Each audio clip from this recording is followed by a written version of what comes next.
Lights, camera, action. I see you looking at my PIC.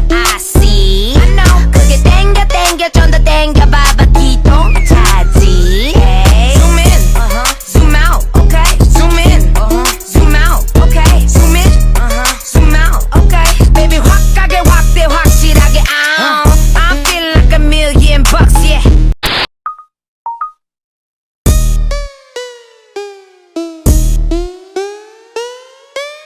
Assalamualaikum, saya Farah dan hari ini saya dan kumpulan saya akan mengulas topik yang hangat diperhatikan pada masa kini, iaitu cabaran berita palsu dalam masyarakat digital, dan penyelesaiannya menurut perspektif etika dari pelbagai sudut peradaban.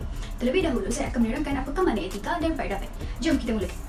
Etika dan peradaban adalah dua konsep yang bergerak selari antara satu sama lain.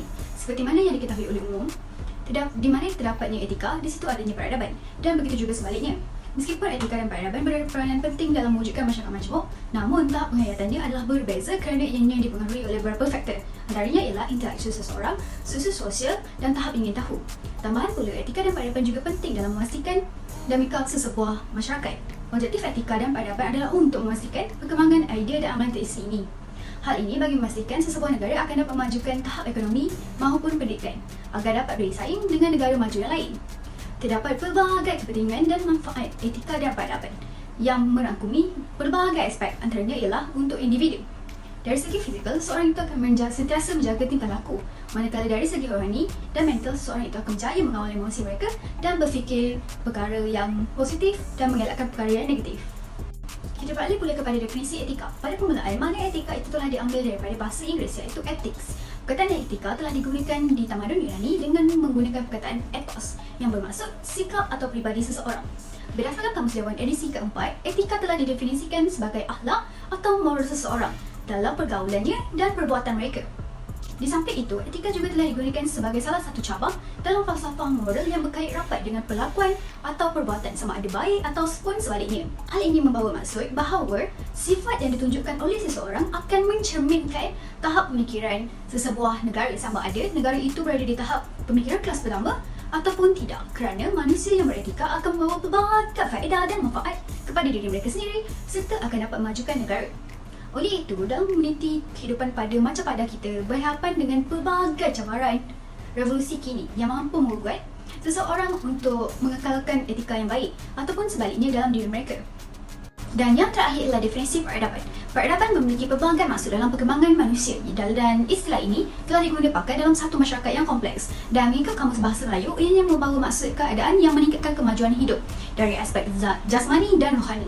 Dalam bahasa Inggeris, ia merujuk kepada civilizations yang membawa maksud kehidupan yang mempunyai kehalusan akal, budi dan kesompanan melalui tingkah laku mereka, atau lebih berpatuan kepada moral. Pada zaman dahulu, perkataan peradaban lebih sinonim dengan bandar. Hal ini kerana mereka berpendapat bahawa bandar-bandar yang besar akan mempunyai peradaban yang baik. Dari perspektif Islam, peradaban dikaitkan dengan harta atau kawasan yang didiami.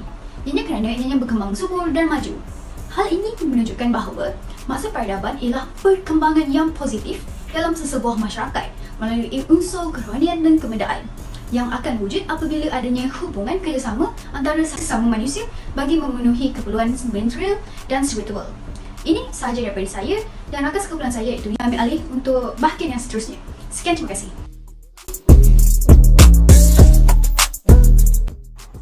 Berita palsu ialah sejenis propaganda yang melibatkan penyebaran maklumat yang tidak benar melalui media, sama ada akhbar tradisional, media penyiaran atau media sosial.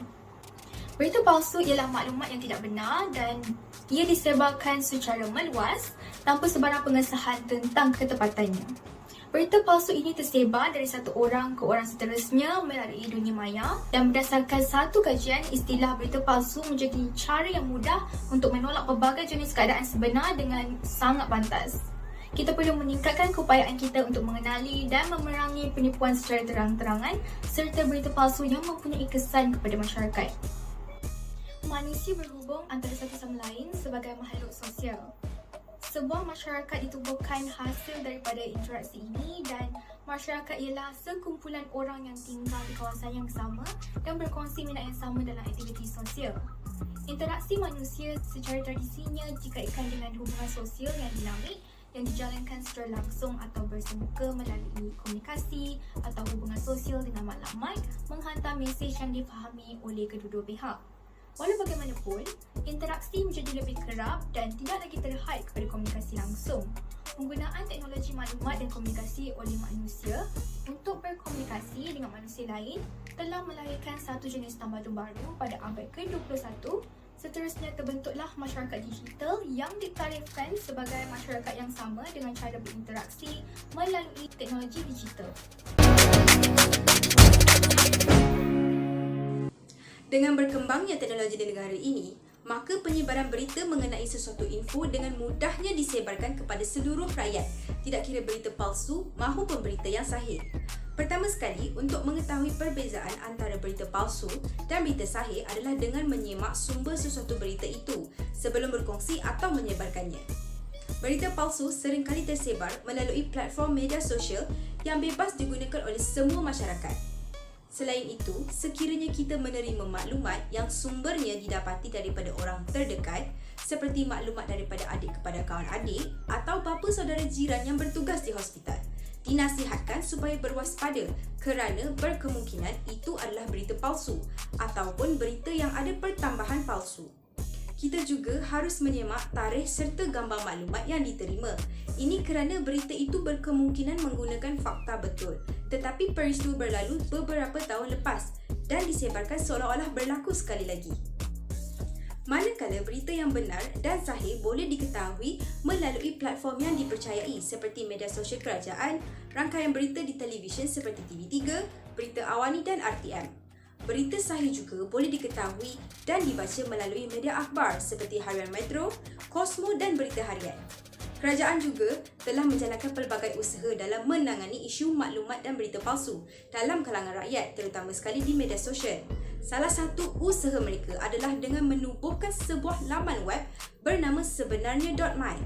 Laman web ini bertujuan untuk masyarakat menyemak serta mengesahkan sesuatu maklumat dan fakta yang mereka terima melalui media sosial.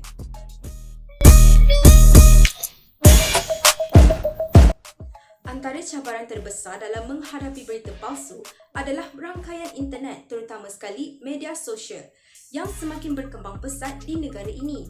Dan ia merupakan tunjang utama berita yang tidak sahih disebarkan dengan lebih pantas berbanding dahulu. Media sosial dikenali sebagai platform yang digunakan oleh masyarakat secara meluas dan mereka bebas menggunakannya tanpa ada pengawasan yang ketat. Justru, pihak yang tidak bertanggungjawab mengambil kesempatan ini dengan menyalahgunakan media sosial sebagai platform untuk menyebarkan berita palsu sewenang-wenangnya. Seterusnya, cabaran berita palsu yang lain juga terletak pada masyarakat kita sendiri kerana mudah mempercayai sesuatu berita tanpa usul periksa dan sewenangnya berkongsi berita tersebut yang diterima kepada pihak-pihak lain. Ini kerana kecanggihan media dan cara penulisan berita palsu pada masa kini seakan-akan seperti berita yang betul.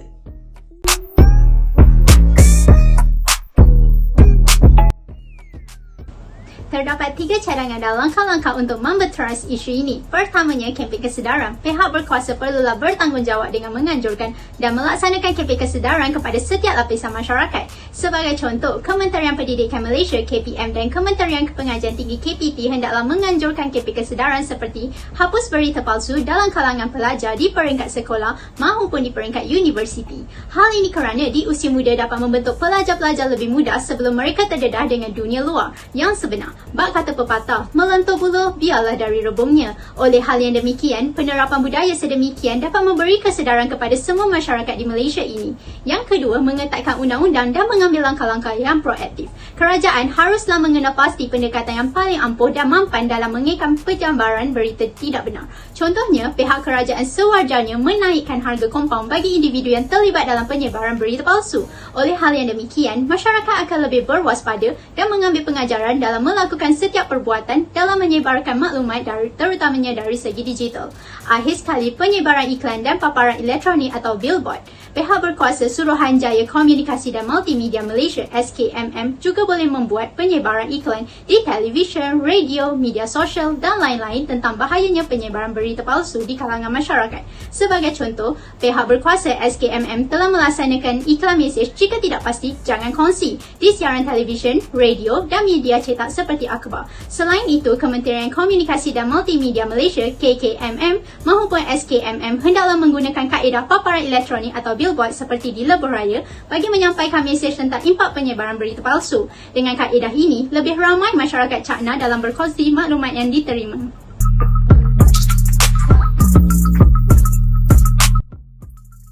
Kesimpulannya, penyebaran berita palsu amatlah dikhawatiri oleh semua golongan pihak dan ianya amatlah berbahaya. Berita palsu merupakan satu cabaran yang besar terhadap masyarakat digital pada masa kini.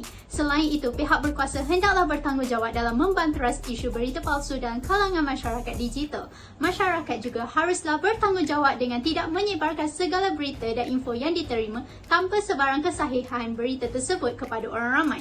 Seterusnya, penyebaran berita palsu ini bukanlah membawa unsur serta memberikan impak yang positif, malah sebaliknya memberikan kesan yang negatif kepada masyarakat digital. Berita palsu ini menyumbang kepada fitnah serta meruntuhkan keharmonian masyarakat.